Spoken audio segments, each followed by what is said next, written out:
পশ্চিমবঙ্গের সমস্ত বিশ্ববিদ্যালয়গুলিতে জাতীয় শিক্ষানীতি অনুযায়ী সিলেবাস যে প্রবর্তিত হয়েছে সেখানে ভিএসসি বা ভ্যালু অ্যাডেড কোর্সের অর্থাৎ পরিবেশবিদ্যা পেপারের আজকের পঞ্চম ক্লাস। আজকের এই পর্বটিতে আমরা পরিবেশ বিজ্ঞান এই বিষয়টির ওপর গুরুত্বপূর্ণ শর্ট কোশ্চেন আলোচনা করব।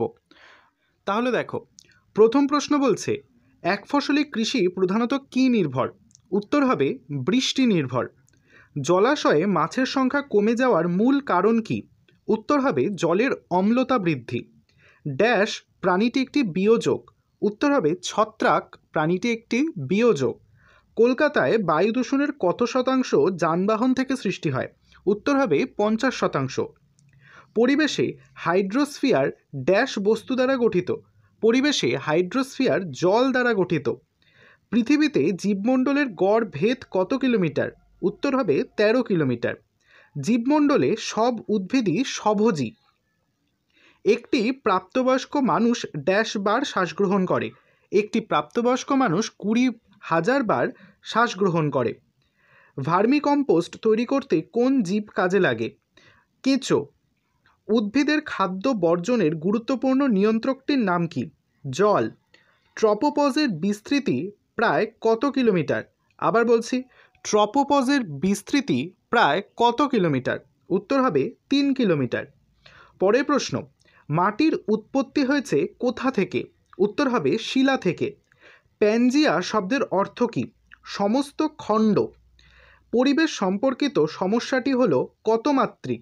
বহুমাত্রিক। থার্মোফ্লাইন্স স্তরটি সমুদ্রের কোন গভীরতায় দেখা যায়?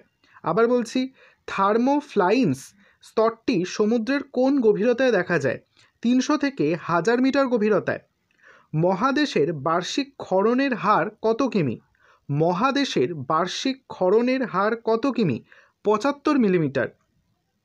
সাধারণত একজন মানুষের ওপর প্রতি বর্গ ইঞ্চিতে কত বায়ুমণ্ডলীয় চাপ পড়ে? 14.5 পাউন্ড। মৃত্তিকা ক্ষয় প্রথম কে আলোচনা করেন?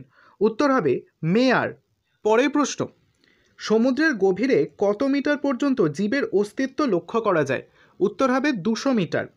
পরিবেশে একটি সামাজিক উপাদানের নাম কি? সংস্কৃতি। পরিবেশের একটি সজীব উপাদানের নাম লেখো। গাছপালা। শিয়াল স্তরে পি তরঙ্গের গড় বেগ কত? 6 কিলোমিটার পার সেকেন্ড। আবার বলছি, শিয়াল স্তরে পি তরঙ্গের গড় বেগ কত? 6 কিলোমিটার পার সেকেন্ড। সালফারের প্রধান উৎস কি? পাহাড়। পরিণত মাটির সর্বোচ্চ স্তরটি হল এ স্তর। বায়ু একটি কী পদার্থ? মিশ্র পদার্থ।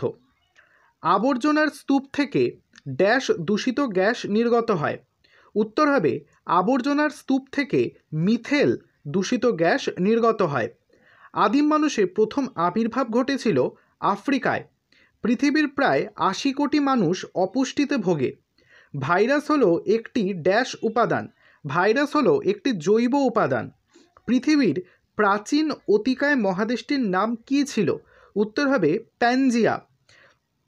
পরবর্তী প্রশ্ন, মহাসাগরীয় ভূত্বক গঠনকারী প্রধান শিলাটির নাম কি? ব্যাসল্ট শিলা। ড্যাশকে সার্বজনীন দ্রাবক বলা হয়? জলকে সার্বজনীন দ্রাবক বলা হয়। ড্যাশ সাগরকে মৃতের সাগর বলা হয়? মরুসাগরকে মৃতের সাগর বলা হয়ে থাকে। মানব বিকাশের সবকটি ক্ষেত্রে ভারতের মধ্যে এগিয়ে কোন রাজ্যটি? কেরল রাজ্যটি। WTO একটি কী সংস্থা? একটি বাণিজ্যিক সংস্থা। WTO কোন বছরে প্রতিষ্ঠিত হয়? 1995 সালে। ডাইনোসরের অবলুপ্তি ঘটেছে কোন যুগে? জুরাসিক উপযুগে। প্রকৃতির সৌরপর্দা কাকে বলে? ওজোন স্তরকে। পৃথিবীতে মোট তপ্তবিন্দু আছে কতগুলি? 20 থেকে 21টি তপ্তবিন্দু অর্থাৎ হটস্পট। বর্জ্যজল শোধন কয়টি স্তরে হয়ে থাকে? 3টি স্তরে। আকাশ নীল দেখায় কী কারণে? ধূলিকণার কারণে। মৃত্তিকার কোন স্তরে এল ও এইচ স্তরায়নকে আলাদা করা যায়? মোর স্তরে। শৈবাল 5 যে বিষ নির্গত হয় তার নাম কি? ক্ষমা করবে, শৈবাল পচে যে বিষ নির্গত হয় তার নাম হচ্ছে স্ট্রিকমিন। হিমালয় সৃষ্টি হয়েছিল প্রায় কত বছর আগে? উত্তর হবে 5 কোটি বছর আগে। বায়ুতে উপস্থিত জলের আর্দ্রতা মাপা হয় কোন যন্ত্রের সাহায্যে? উত্তর হবে হাইগ্রোমিটার যন্ত্রের সাহায্যে।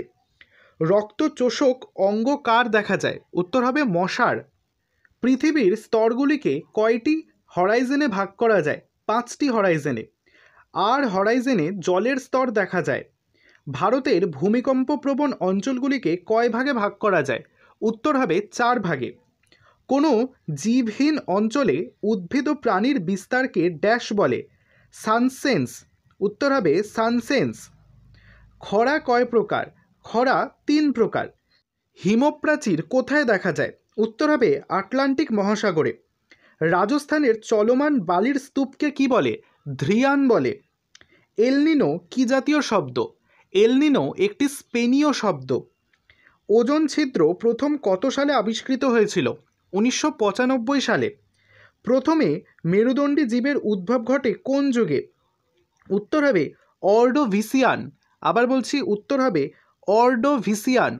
ডয়রেপ ভয়হস্যি দন্তে সহস্যি অন্ত্যস্তয়াকার দন্তের ন। প্রথমে মেরুদণ্ডী জীবের উদ্ভব ঘটে অর্ডোভিসিয়ান যুগে। পরবর্তী প্রশ্ন, ট্রপোস্ফিয়ারে প্রতি কিলোমিটার উচ্চতায় তাপমাত্রা হ্রাস পায় কত ডিগ্রি সেন্টিগ্রেড হারে?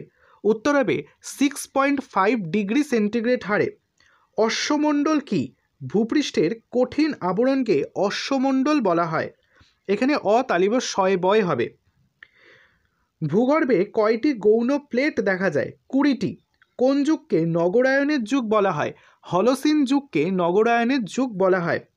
পৃথিবীতে মোট কত প্রকারের প্রজাতি বর্তমান? 5 থেকে 30 মিলিয়ন প্রজাতি বর্তমান। ড্রয়োপিথেমিন কি সম্প্রদায়ের? বানর সম্প্রদায়ের। আবার বলছি, ড্রয়োপিথেমিন কি সম্প্রদায়ের? বানর সম্প্রদায়ের। সমুদ্রপৃষ্ঠের জলের উচ্চতায় দৈনিক প্রসার কত? 1 ডিগ্রি সেলসিয়াস। বিপর্যয়বাদের প্রবর্তককে? কুভিয়ার। ওজোন গ্যাসের বর্ণ কি? নীলাভ। বর্তমান ভারতে জনসংখ্যা বৃদ্ধির হার কত শতাংশ? 1.7%। বায়ুমণ্ডলের প্রায় 30 কিলোমিটারের মধ্যে অবস্থান করছে কত শতাংশ পদার্থ? 97 বা 97%। কার্যকর সৌর বিকিরণ পরিমাণ কত শতাংশ? 66%। ওজোন গ্যাসের ঘনত্বের পরিমাণ করা যায় কোন এককের সাহায্যে? ডবসন এককের সাহায্যে। গত 50 বছরে পৃথিবীতে CO2-র পরিমাণ কত পার্সেন্ট বেড়েছে? 25% বেড়েছে। সারা পৃথিবীতে প্রতি ঘন্টায় কতবার ভূমিকম্প হয়? 100 বার। জীবের পরিবেশের সাথে পরিবর্তিত হওয়ার ক্ষমতাকে কি বলে? অভিযোজন বলে। জীবকোষের মধ্যে কত প্রকার পদার্থের উপস্থিতি লক্ষ্য করা যায়? 5000 প্রকারের। মনুষ্য নির্মিত পরিবেশের নাম কি? টেকনোস্ফিয়ার। ভূগর্ভে কয়টি মুখ্য প্লেট দেখা যায়? 6টি মুখ্য প্লেট দেখা যায়। ভারতের সর্বমোট বার্ষিক বৃষ্টিপাতের পরিমাণ কত? 100 সেন্টিমিটার। মানুষ কোন বর্গের অন্তর্গত প্রাণী? প্রাইমাটা। আবার বলছি, প্রাইমাটা বর্গের অন্তর্গত প্রাণী। ভূপৃষ্ঠের মোট জলের কত শতাংশ গৌণ জল? 0.31%। স্থানান্তর কৃষিকে মালয়েশিয়ায় কি বলে? লাডাং বলে। উত্তর ও দক্ষিণ মেরুতে তুষার রূপে জল কত জমে আছে? 2.3%। ভৌমজলের ভাণ্ডার অব্যাহত থাকে কিসের মাধ্যমে? শিলাচক্রের মাধ্যমে। সমুদ্র জলে লবণতার পরিমাণ কোথায় সবথেকে কম? মেরু অঞ্চলে। পাত সংস্থান তত্ত্বের জনক কাকে বলা হয়? লা পিচোকে বলা হয়। প্রকৃতির প্রাকৃতিক নির্বাচনের মাধ্যমে যে পরিবেশ সৃষ্টি করেছে তাকে কি বলে? অপ্রাকৃতিক পরিবেশ। পরবর্তী প্রশ্ন, পরিবেশ বিজ্ঞান হলো একটি ড্যাশ শ্রেণীর বিষয়। পরিবেশ বিজ্ঞান হলো একটি মাল্টিডিসিপ্লিনারি বিষয়। প্রাকৃতিক নির্বাচনবাদের প্রবর্তক কে? Charles Darwin. বিশ্ব জনসংখ্যা মোটামুটি কত? 5 থেকে 6 মিলিয়ন। ক্ষমা করবে, ওটা 5 থেকে 6 বিলিয়ন হবে। ভারতবর্ষের মোট জনসংখ্যা কত শতাংশ গ্রামাঞ্চলে বাস করে? 70%। সারা বিশ্বে দীর্ঘস্থায়ী অপুষ্টি কবলিত প্রায় কত কোটি শিশু বর্তমান? 20 কোটি। পৃথিবীতে অস্বাস্থ্যকর পরিবেশে বসবাসকারী মানুষের সংখ্যা কত কোটি? 20 কোটি। এনভায়রনমেন্টাল সায়েন্স গ্রন্থটি কবে প্রকাশ পায়? 1996 সালে। তাহলে বন্ধুরা, আজকে প্রায় 89 থেকে 90টি MCQ তোমাদের করিয়ে দিলাম। আশা করছি ভিডিওটা ভালো লেগেছে। ভালো লেগে থাকলে অবশ্যই লাইক করে বন্ধুদের সঙ্গে শেয়ার করতে ভুলবে না। পরে অবশ্যই কিন্তু বড় প্রশ্নের কিছু প্রশ্ন দেওয়ার চেষ্টা করছি। ততদিন অপেক্ষা করো এবং দেখা হচ্ছে পরের ভিডিওটিতে। সকলে ভালো থেকো।